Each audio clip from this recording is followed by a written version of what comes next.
Hey you guys, how you doing? It's Brandy. I'm just going live to touch base on the rest of the David Camm because it was such a big case. I decided I would go live this weekend and just finish up where we left off, where David had found his family dead and what happens from there on. I want to try to make this a shorter video just to get all the information in. Thank you guys for tuning in. I really appreciate you. So what we're going to talk about is the rest of the David Camm trial. Where we left off was that David Camm was, coming home from his basketball game. He pulled into his garage. That's where he found his wife laying on the floor of the garage, his two kids in the back seat of the car of the Bronco. When he runs in, he sees Kim laying on the ground. Kim clearly is dead. She has blood coming from her head, and it's already now had stretched all the way down the garage. Basically, he pulled up in it. He can tell from him being in law enforcement before that she's deceased. He then looks into the car and sees that his kids are in there. They get in there, or he looks in there, and he can tell immediately Jill, his daughter's deceased. She was shot through the head, and kind of laying over to the side where all her blood had went that way. So unless you lift her up, that's when you're going to see the blood. But clearly he knew she was deceased. That's when he seen Brad was shot in the chest, and he still felt kind of warm. So he pulled Brad out and got him down on the ground and started doing CPR. Once that, he realizes, hey, it's not working, I need to call the police. So then he goes in and he's hysterical. Get everybody out here to my house now! Okay, alright. My wife and my kids are dead! Get everybody! He's screaming into the phones. In the video, you probably heard him. So after he calls 911, he's like, hey, my family's dead, something's wrong. He goes over across the street to his grandpa's, which his uncle lived there, who was a retired police officer. He gets him. They go back over, and his uncle said that he had to physically pull him out of the garage because he was freaking out so bad. After they do that, the police pull up, and the scene is shut down, basically. David Camm eventually would be charged of these murders and convicted in the first trial. Even though that the evidence was clearly not there, they still convicted him. The evidence meaning that after they looked at everything, they found a gray shirt with the word backbone on the back of it. They didn't know what it was. Supposedly they sent it in to be tested. It wasn't. And they said it come back with nobody, linked to it. There was DNA on that shirt. There was DNA found in the scene. It looked like somebody had tried to clean the scene up. And I don't get how they thought that David could have done that, being that 11 people said he was at the church playing basketball. Even if he left and went there and killed people, killed his family and come back, there's going to be blood somewhere on him. The whole thing didn't make sense. That's why I always thought he was innocent. I thought, how the hell could they come with that conclusion? Because there was a blood spatter expert, or they thought was a blood spatter expert. It actually wasn't. It was just a guy that took pictures of it, and he assumed, and he said that that blood that David had on his shirt was from a high velocity blood splatter, meaning that he was near the body when somebody shot Jill, and it landed back on him, Jill's blood. Which David says, no, that's not what happened. He reached in, grabbed Brad, and then pulled him out and then started CPR, and that's how he got blood on him. At the end of the day, I think this case is very confusing to a lot of people, and it focuses on the people that they're accused of the murder, not the people that were actually murdered. The coroner did say that Jill looked like that she had tears to her hymen, which looked like sexual intercourse was done to her that day, or within 12 to 24 hours that she was murdered. Okay, well, Camm was not with her 12 hours, 24 hours in. He had not seen his daughter. He left for work at 7 a.m. that morning, and they said it was a normal day. Now, the last time anybody seen Camm was when she was pulling out of the garage, or pulling out of the parking lot at Brad's swim meet. That's the last time anybody seen them. A friend had drove by, or a neighbor had drove past on her way home, knew that Camm was normally home around 7:30, noticed all the lights were out. Another neighbor had said when she's seen Camm's Bronco pull in. When David pulled in, he had to hit his clicker to open the garage door. When he opened the garage door, that's when he seen the bodies. I just don't think that he had enough time to go all the way to the church, and I'll share a picture of that later. I got a picture of the route. Go all the way to the church and then come back. Kill his whole family without a tear. And even sociopaths, I get that, people can do that, but it just didn't make sense to me. So they ended up convicting him on the evidence that they tried to say that he raped his daughter, all the affairs he had, that he basically was a shit person, and the jury believed it. They tainted the jury, is what they say. They tainted the jury pool, meaning that they threw out a lot of bad information about the defendant, making it to where you automatically assumed he was a horrible person, that he was horribly cheating, that he was doing all these bad things. So you automatically assumed that he was bad.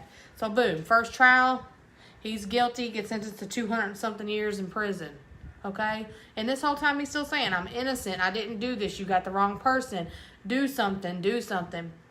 His family fights hard. 5 years later, his sentence was sent to an appeals court and then got overturned, meaning that he was allowed, either they had to retry him or he was going to be set free.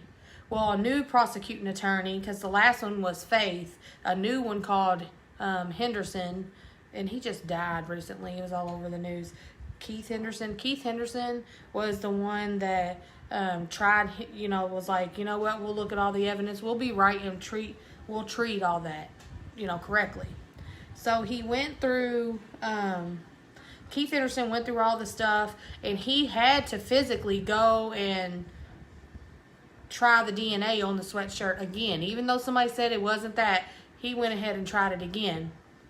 Boom, comes up Charles Boney. Charles Boney was an ex-con from Indiana. He used to be a student at Indiana University in 1989, around the same time that Kim was a student there, around the same time that David was a student there. I don't know how they didn't know this man. That's what I don't understand. Maybe they seen him in passing. Maybe he seen Kim in passing. Maybe he knew of Kim. We all live everyday life and not know that, people that actually know us that we don't know. So he back then was considered a shoe bandit. He robbed somebody at gunpoint, was about to kill them, had been in jail for armed robbery. He got released. He was sentenced to 20 years and got released. So all this time they figure out, oh shit, here's this bad guy. They bring in Charles Boney. At first Charles Boney is cool as a cucumber. He's like, you know what? I don't know him and I don't know what's going on. I gave that shirt to the Salvation Army, and the cops like, you know what, they worship them, and they got into this little thing back and forth. Typically they worship them, but this time they didn't. So I ended up saying, yeah, okay, well, I did know David. I met him at his house to sell him a gun. We met on a basketball court some months prior, and then one night he told me to bring the gun to his house, and I did. And when I brought him the gun, he grabbed the gun, walked inside. His wife and them were just getting home. He shoots and kills them. Then he tries to fight me. So I charge him. He tries to shoot the gun at me. It don't go off, and I charge him. And that's why there was a scuffle at the crime scene. But it still didn't make sense to me. Who the fuck would really, hey, I'm going to buy this gun from you, okay? I'm going to buy this gun from you. I'm going to put my prints all over it. I'm going to kill my whole fucking family. I'm going to throw it back at you. I'm going to try to attack you, and I'm going to run. It don't even make no damn sense to me. Anyway, I thought about it. It didn't make sense to me. But what also didn't make sense to me was how the fuck did he know that house? Because that house was on Lockhart Road right off the side. How did he know to get to that house? How did he know? I just don't understand. It just don't make sense to me. As a common mind person, I'm thinking, how the fuck did he get to that house? Did he follow her? Anyway, long story short, second trial, they try them both. He's not like taking no chances. One of them's a murder. Obviously, they think, you know, they threw out the cheating stuff in the second trial for David Camm. He was moved across somewhere up in Indiana, and he was being sentenced for the murders of his family, along with Charles Boney. So the prosecution thought that Charles Boney and David Camm basically got together, killed the family, bounced out, and acted like they just didn't know each other. But what I don't understand, it just don't make sense to me. Still didn't make sense to me.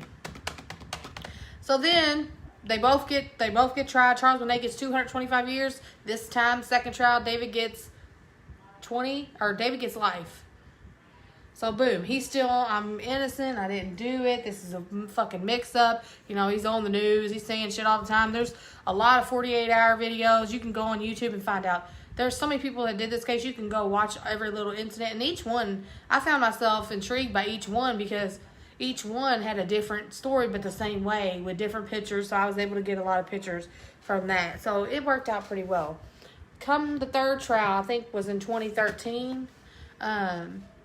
The third trial was a little more laid low for David. It wasn't as broadcast, you know. It wasn't like a media storm. People, you know, Louisville, you know, reporters did talk about it, but it wasn't talked about like his first and second trial. By this time, 13 years had passed, he had tried at 10 years. After being fully incarcerated 10 years, I'm thinking 2010 is when they started everything. And then he got approved to, you know, his stuff got overturned again. He went to the Supreme Court. It got overturned. He got to have a new trial with new evidence presented. So what he did was his family hired all new experts. Hired an expert somewhere up in the Rocky Mountains who was, you know, related to touch DNA. Come to find out, they found out that the only fingerprints at the scene was Charles Boney's. David's was there, but on places that would have been normal places for David. Typically, Charles Boney's prints were found all over the scene, on Jill's shirt, on Brad's shirt, on Kim's underwear, on Kim's pants. His palm was found, and her shoes were placed neatly up on top of the car.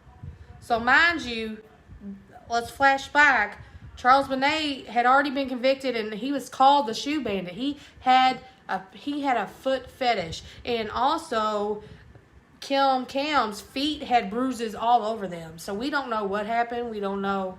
You still don't know. At first, they tried to say the murders happened right when David got home, but when, you know, time of death got established, the prosecution fixed their shit up to make it still look like David and charge him. So he's basically telling him, look, the timeline doesn't match up. I wasn't home. 11 people. 11. You can't get 11 people to say the goddamn thing. Like, he was really fucking there.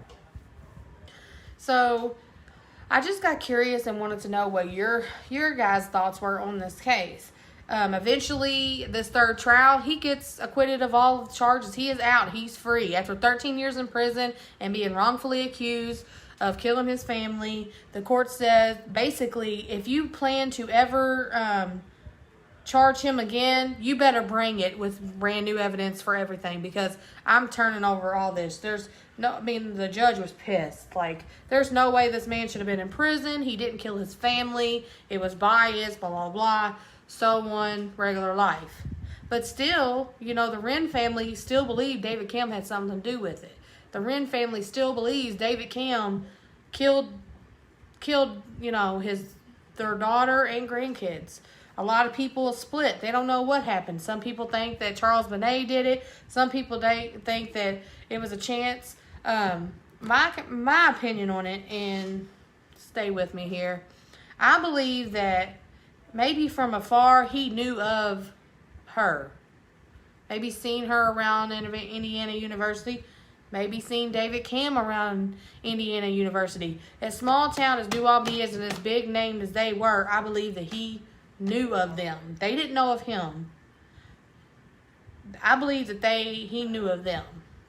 And I believe that story about, hey, I need to buy a gun, because around the same time, David Camm needed a gun. And it wasn't for nothing bad. It was for a security job. And he just didn't want to go buy one out straight. I believe he actually, at this point, knew Charles Boney. Charles Boney, he met him at his house, and then he sold the gun to him. I believe it wasn't the night of the murders. I believe that after he that would lead me back to the idea of how the fuck Charles Boney knew where the fuck they lived. So I believe that David Camm one night invited him over, bought the gun from him, and I believe that was it. It went on, some months went on, so-and-so. But in, a predator's mind, I believe that he thought about Kim, maybe seen Kim that day there. Maybe knew of her from school. I don't know. But I believe he was, at this point, started stalking her, started watching her. I don't know why. I just do. Just that feeling inside me. And it was said that when she was, the last time they were seen from Bradley Camm's swim practice, they were pulling very slowly out of the parking lot. I think that that's where he encountered her. That's my first theory, is that he encountered her there. Or, I'll go with my first theory first. My first theory is that he encountered her there, got in the car somehow, probably didn't know the kids were in the car, probably wasn't paying attention, and got her as she had already got the kids in the car, and then came and, got her and somehow got to her house. I don't believe he was in a second vehicle. If he was in a second vehicle, we'll do that, my second theory, but my first theory is that he basically, for the whole ride there, was with them from New Albany to Georgetown. And when he got to Georgetown, he basically was like, pulled up in the garage. I don't know what happened. Something, maybe he pulled them out, pulled her out being sexually abusing Kim in the garage floor. Something went wrong. I believe that either he felt rushed or I don't know. I'm not a fucking genius, but this is just my opinion. Something went wrong. He ends up killing Kim, and then he realizes, hey, I gotta fucking kill them because they know me, they see me, they can identify me. These aren't little kids, they're older kids, they're gonna know. And I believe that that's when he did that. And I believe he had enough time to clean up. He did a rush job cleaning up, and then he left. That's my first theory. My second theory is that he was already at the house waiting on Kim. They were on a very, mothers, we tend to be, when we're doing things, we don't pay attention. We had so much going on, and we're on a timely based thing, especially when you got kids in dance. You got kids doing all kind of things. You really believe that, hey, no, I'm just doing this all. So you're doing a bunch of things, but you do them around the same time every day. And when you do that, parents that have a job, you got a strict schedule. You take them to this, you get back at home at a certain time. Somebody is easily to sit back and watch that. There were a number of woods in the back of this house, and you would have to know how to get here to get to this lady, to get to Kim Camm's house. So I really believe that Charles Boney did meet David Camm just to sell a gun at one point. And I believe that after the point, he come back and maybe watched, maybe not, maybe paid attention and seen that she get home, right? Typically, they said she was like on time for everything. So she was typically home at least by 7:30, 7:40 every night when they did dances and stuff. And they knew it was a Thursday. She did this every Thursday. This was like fucking clockwork. It was somebody who knew her schedule, who knew David's, because they had to know. And when they took her into the garage, hey, this motherfucker's not going to be coming in at least till 9:20 or 9:30 or 9 o'clock. But what's funny is David was actually late, coming in at 9:20. He told them after he collected money, I better go. Kim's going to kill me. I'm already late. So that's my opinion on that. After he was acquitted, you hear a lot of people say, oh, well, he got away with murder. I don't think there was enough evidence. Even if he did do it, he's smart enough to not have enough evidence towards him. But then, things come up to my brain like, okay, so let's do a scenario where we think, how do we think that David Camm, Charles Boney said that David Camm basically, when he sold him the gun there that night, decided as soon as he got the gun in his hand to walk in and kill his family. It doesn't make sense. It doesn't fit the evidence. So we know they might have met at a basketball game. I believe that's, with some truth, with some lies or some truth. Do you think that Camm could have talked him into killing his family? Because why? This is another thing that throws a question up. So when David Camm left his girlfriend's the night of the murders, he said, I'm going to help a buddy out. Okay. Was that buddy David Camm? So when I think of my theories, I think, but then there's that. So with this case, every time you think that you have a fucking idea of what you feel that really fucking happened, where you can come to a good conclusion, you realize, holy fuck, what about this little piece of evidence? I don't know. But something, sometimes it's just a red herring where you're focusing too much on the smaller details that you don't see. Hey, that you're focusing on the smaller details that you're not really focusing on, everything all at once. Okay, so now that I threw all that information out to you, I want you to, think in your head what you think, and then we'll talk about it and discuss it through the comments as the night goes on. We can discuss through the thing. Do you think that Charles Boney did it on his own? Do you think that David Camm helped him? David Camm is now acquitted of all these charges. He can never be brought to justice. He could literally come out right now and say, hey, you know what? I killed my whole fucking family. Every one of them. And there's nothing you can do about it. He could do that. And there's nothing that we could literally do about it.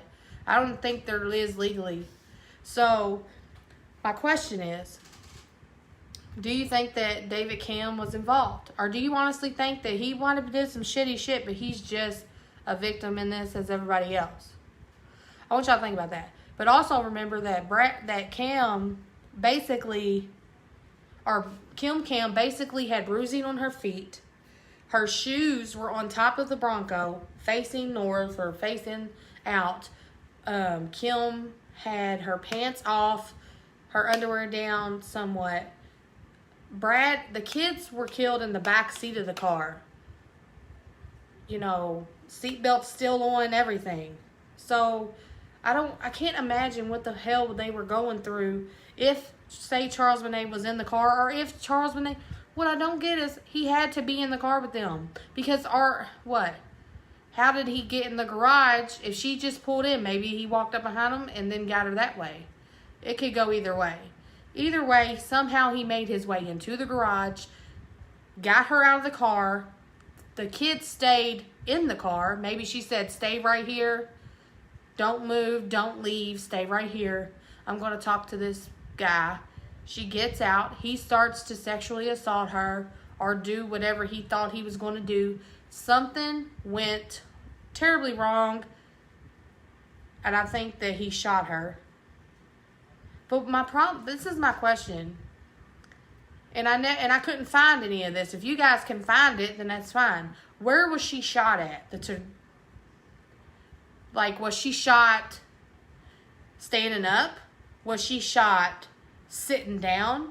Was she shot... Where was she shot at? I didn't find any of that. I did find the picture of Jill slumped over, so we know she was stuck in the car. They said that Brad was kind of slumped over, looking like he was trying to get away, and was shot in his shoulder. I want y'all to understand that David Camm was a phenomenal marksman. Great with a gun. If he wanted to kill them execution style, he could have shot them between their eyes while they were moving. And there would have been no issue. I don't see him. He was already having the affairs. The affairs don't mean shit to me. He was already having that while he was with her. This entire time. I don't think it's going to be enough to wipe your whole family out. I really don't. And at this point, he was actually doing good in life. I could have seen this back when he wasn't making good money. But at this point now, he was actually making good money. So then I asked you, after going over everything in the trial, who do you think did it? Do you honestly believe the state's case that Charles Boney was the person that did this? Do you believe that David Camm was involved in any way? I honestly don't believe David Camm was involved. That's my opinion. I don't believe that. I think that it was something unfortunate that happened. I think he met Charles Boney, and he can't admit that now because it'll make him look guilty. I believe he met Charles Boney, got a gun from him for some other reason. Because he was supposed to be doing a job after he was a police officer, but he turned the gun in and they needed him to have a gun, and he never got one. He would always tell people, I don't have one. That makes more sense to me. And I think that I don't think that he got the gun the night that they died. I think he got that maybe a week or two before. And then David probably had to get rid of that because it looked guilty on him. I believe that Charles Boney got into the garage somehow right as soon as they got home, or was in the car. Got her out, did some shit to her feet because he was like that. Maybe held a gun on her. He did that to multiple women before. She had very bad bruising on her feet. So they don't know what he was doing. And I think something went wrong. He kills her, kills the kids, cleans up, and leaves. Just in enough time for David Camm to come pulling in at 9:20 and come in and realize, hey, his whole fucking family's annihilated. And then I believe the Indiana dropped the ball on this, and they dropped the ball bad.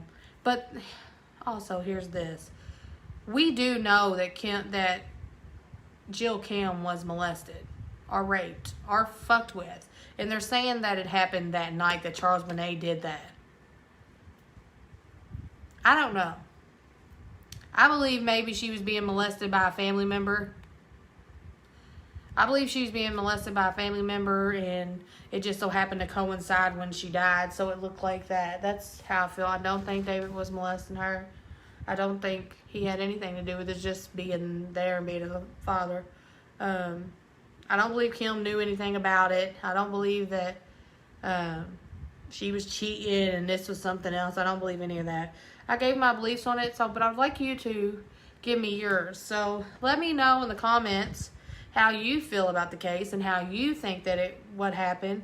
Also, if you want to share this video, go to my YouTube and subscribe. I would also tell you to go to YouTube and put in David Camm. You will find multiple, and if you need to, study it more, I put a video up on the page. And I hope you guys have a great night. Thank you so much for tuning in. Remember, share, subscribe, and thank you for tuning in. Thank you.